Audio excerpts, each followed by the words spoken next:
Hello!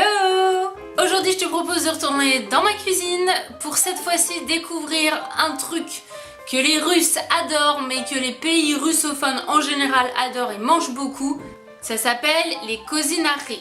Et sachant que j'ai vécu dans 3 pays russophones, forcément c'est un truc que j'ai mangé, que j'ai remangé et que j'adore et que dernièrement j'ai décidé de faire et qui est en fait hyper simple à faire, hyper sain. Et en fait je me demande pourquoi on fait pas ça en France quoi, parce qu'on pourrait aussi le faire.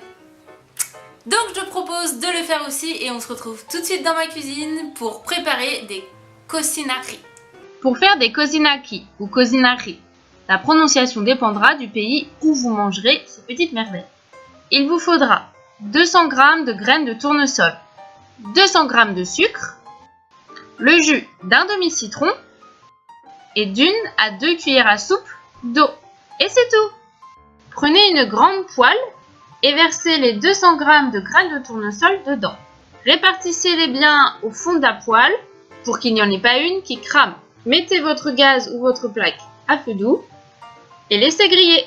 Il est important de rester à côté et de vérifier régulièrement car entre griller et brûler, il n'y a qu'un pas, malheureusement. Pour savoir si les graines sont grillées, elles doivent être un peu brunes. Vous pouvez toujours en goûter une, vous sentirez la différence. Une fois qu'elles sont grillées, réservez-les. Il est important de les faire griller lentement pour qu'elles grillent avant de cramer. Pour indication, en général, il me faut 15 à 20 minutes pour que les graines soient grillées. On passe au caramel. Prenez une petite casserole et versez-y le sucre, le jus de citron et l'eau. Si vous avez une casserole avec un fond plutôt épais, ça sera toujours mieux pour ne pas cramer le caramel. Sinon, ça marche très bien, je n'en ai pas et j'ai réussi quand même.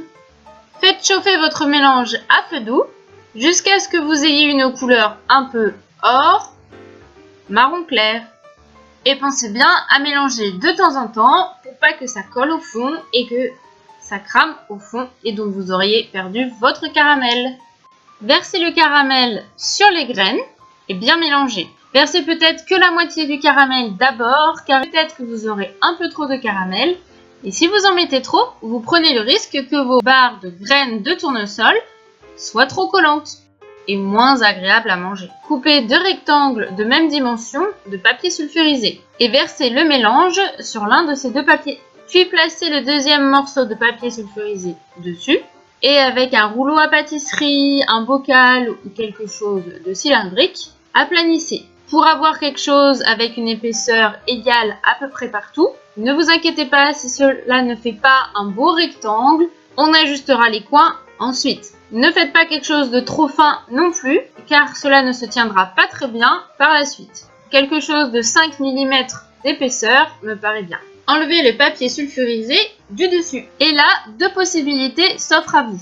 En général, les cozinaki se présentent sous forme de rectangle, d'à peu près de 5 cm sur 10 cm.